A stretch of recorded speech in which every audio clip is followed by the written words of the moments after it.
Hello and welcome to this week's acting vlog, and this week we're gonna talk about who is my character, who am I, and how do I find out. So basically, this last week was really good, and it came at a fantastic time because lovely Shanta was helping us with character breakdowns, how to analyze character breakdowns that you receive for audition notices, and was really good. We had an example of different character breakdowns that they were quite detailed, so they were really good to work with. And we basically looked at the different things to analyze to then get a better understanding of what the casting directors are actually after, and what to then look out for that you can then mold that character after. And I'm gonna quickly first answer the questions that we had asked, and then add anything else that might come to mind. So number one was, what did I gain that from this class that I think I can apply? Quite frankly, everything. It was highly beneficial. The character breakdown and the using as much information. So in this case as well, if you have you have an email that is going out to multiple actors, and they're auditioning, or they've been asked to audition for other characters, there's so much there that you can use, and that can also give you information about your character. And it was funny enough because I'd just been thinking about that before a upcoming feature film audition that I'll be doing. We had exactly that, where there were also the other audition slides in there, and I thought, I'm going to check those out and see if there's anything in there that I can use to maybe tell me something about my character. So it's exactly that, and to get more info, because often what other people say about you, or how the other characters behave about your character, tells you so much, and gives you a lot of information, not just your lines or your demeanor. So and I definitely can apply that. I've been doing that all weekend, and going through the other scenes, and it just gave me so much more additional information, where I was just like, oh, you just, it gives you that extra level, and that's what we're after. We're after detail. We don't want to have to make everything up. We can, obviously, but if you have those facts there, you can ground yourself in the truth and the reality of it, right? And then obviously you also can relate to the other characters when you actually have to stand in the scene with them. So that was fantastic, and that was really good, and it makes sense, makes total sense. I hadn't used to do it, and it's just there's so many clues there, and that was what I thought was great, was like to find the clues and prepare yourself, not just be like, what piece of toast did I eat for breakfast, or things like that. There's stuff there. You just have to look and find it. And number two was the essential industry expectations. That was also really good. I brought that up as well for a recent audition that I did. Know your purpose, know your character's purpose. We can't all be the lead, even though I think we often want to be. But also to know, what am I there for? Am I there to drive the story? Am I there to reveal a certain thing? Am I playing opposite the lead, who the focus is going to be on them? So how can I support that? But obviously, within also having your own character, and sometimes it is like we said. A good example is like you're just the person giving them the milk. You don't have to have a massive arc or anything. It's just you're serving that simple purpose to be in the scene. But sometimes you actually are a person, or a character who's delivering more info, and actually is important to bounce off, or actually has an impact on the other. So not to forget that, and be comfortable with that. be happy that that's okay. Why am I here? Why am I standing in the room? Even are we all just here to stand to, have everybody clap at us and applause, or are we there to actually do our job and get tell the story, as you say, and help the story also, if that means just taking a step back. So that definitely was a good chat. And the interesting thing was also with the detail of a brief. If there's not a lot of detail, then it's really just them wanting to see, what do you bring to the table, what is your interpretation of the information.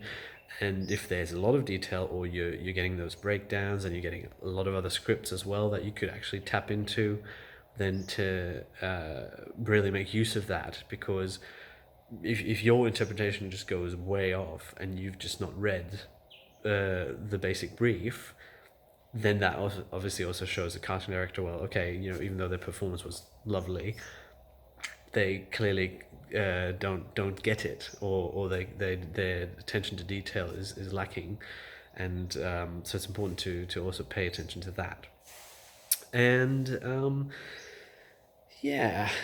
basically, the clues are there to find the character, and then also to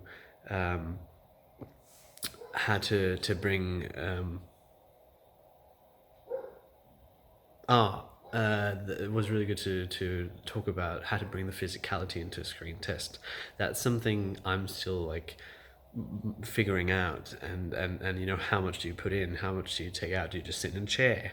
And that was a really good thing to talk about, to actually try it out. And if your character pushes somebody, try it out. How does that feel? I mean, don't go and push your little sister down the stairs, but go with a friend and like, okay, hey, I'm going to try this out, and just push to get that into your body, to have that body memory. And then you'll implement that so much more. So I thought that's really good. And again, I'm going to be implementing that, because in my scene that I'm going to be auditioning for, the guy kind of like, I mean, they have a whole on fist fight, which I'm not going to do, but there's like, he pushes him as well, and I'm like, cool, okay, I'm going to give that a go with my mate. And that was really good to be aware of, and to have that reminded. Then number 3, we had what with the scene that we did with the chanting. What did we learn from experiencing the own offers in the Brenda and the Colette scene? I really enjoyed trying different things. It's again that freedom you're not thinking of anything. It's just like, well, all I have to do is chant and rock back and forwards. So it's so simple. So you can just give it a crack and just try out different things. And it was so much fun. And it actually reminded me of what Ellis taught us about the rhythm and the pace. There's just so many different ways to do it, which is amazing. Coming to my the fourth question, which was, how did you experience with the others? Like, what did you experience there? It was wonderful to see again how, obviously, how many different ways you can do it, but at the same time, how many people also did quite similar things.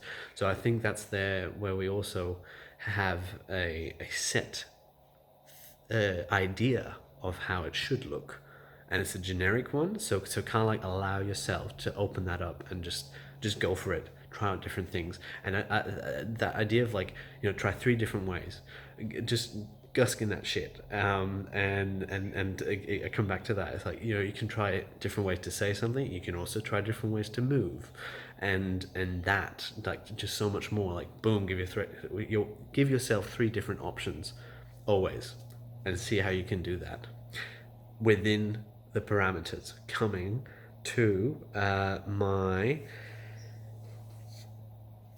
5th question was, the identifying and respecting the boundaries. Good point, because I fell flat on that one. I was super keen and committed, and that's really great. But for example, I delivered too many lines. You say like 3 times Brenda, and I did like 6, and then I ended it with like vomiting. That just wasn't part of the scene. and that would take it in a totally different direction. Great to commit, but what good is it if you can't actually follow directions in the script or then even by a director?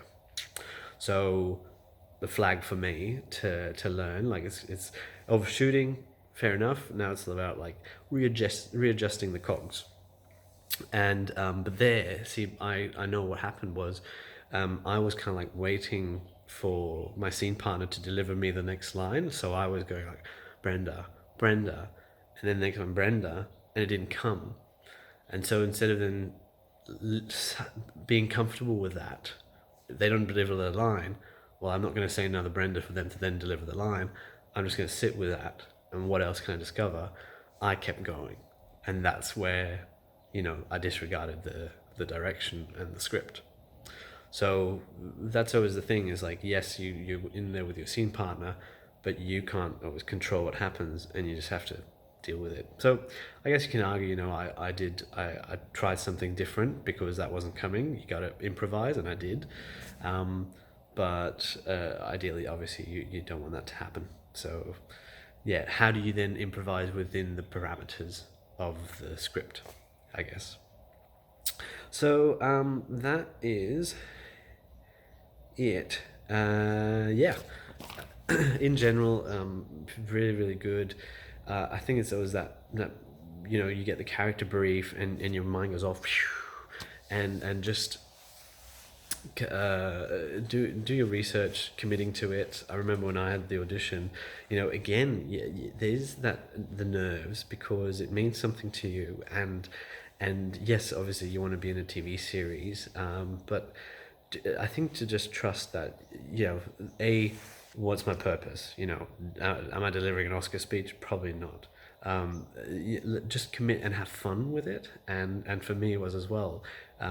The audition I did was a character role, and so it was fairly close to me. So not to overthink it, and I happened to get there fairly short notice, and so I didn't have time to really think about it. So I just went in and did it, and I felt okay with it. I may not get the role, but I felt okay with the audition I did. I think that's important. Feel okay with the work that you give, and you yourself know what work you have to put in order to be comfortable in that room.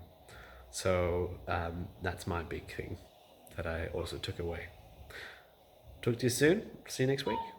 Bye.